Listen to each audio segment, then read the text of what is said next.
The First Minister, Alex Salmond, spoke to me a little earlier. I began by asking whether, given how much he dislikes this bill, he would rather have the system as it is. No, we're saying that we'll make moves to improve it, to make it better.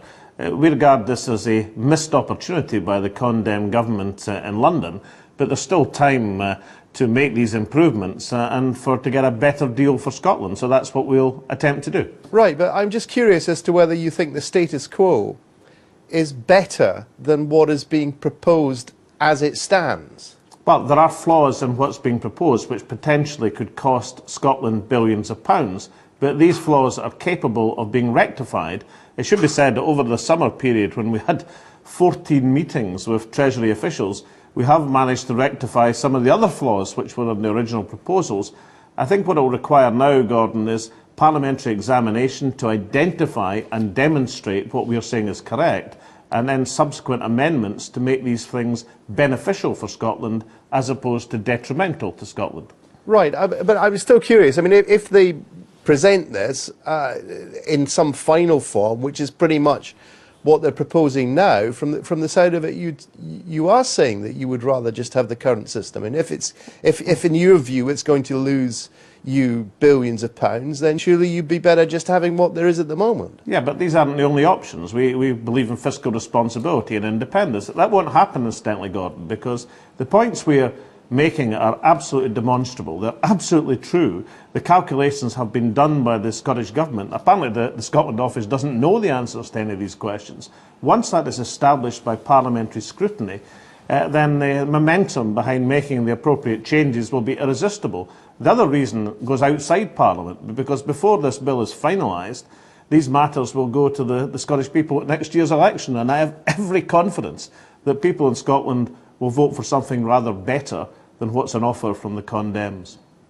Right, now, I mean, given you're not going to get, as a result of this, full fiscal autonomy, which the coalition government just sees as a code for independence, I mean, are there a couple of very practical proposals that you would make to make this bill, in your view, better than it is at the moment? Well, for example, you could devolve all of income tax as opposed to putting in a deflationary bias in the system by devolving a bit of it. You could devolve corporation tax, as the Northern Irish are arguing for at the present moment. There's all sorts of things. We could devolve the Crown Estate Commission and get a tap into the vast new wealth that's going to be generated from marine renewables. There's all sorts of things could be done practically to make this of benefit to Scotland, and we'll be putting forward these proposals.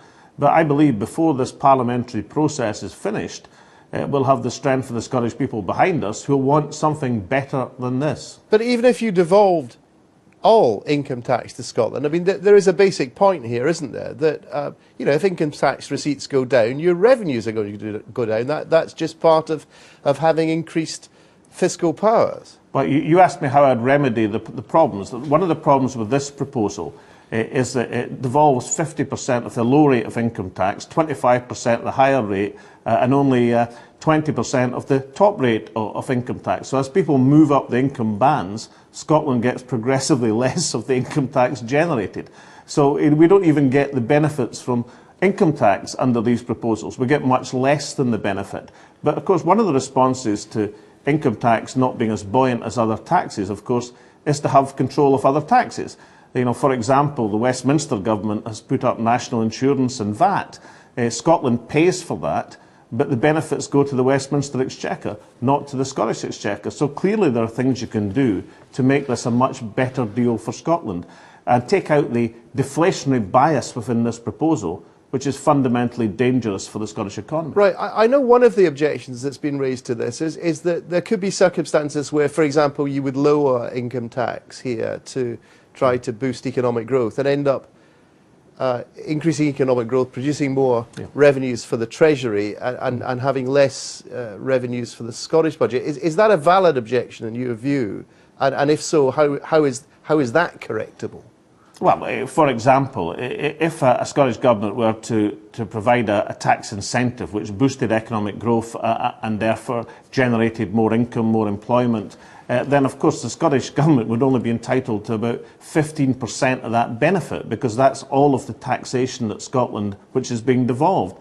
as opposed to under fiscal responsibility, where you'd get 80% of that benefit, or independence, where you'd get 100% of the benefit. So the gains from economic growth and success, largely under this proposal, would be accumulated by the London Treasury, who'll say thank you very much and won't give anything back to Scotland. Right. One of the proposed solutions to this, I know it doesn't go as far as you would like to go, is that rather than giving Scotland, you could take 2p off or whatever, you would get a fixed percentage of the income tax revenues raised in Scotland. Does that go any way towards, or would it go any way towards ameliorating that situation, or are there weasels in that, in your view? Well, there are drawbacks to that, but certainly it would be better than the proposal that's on the table. But our approach to this has been to try and improve and enhance what is being offered to Scotland.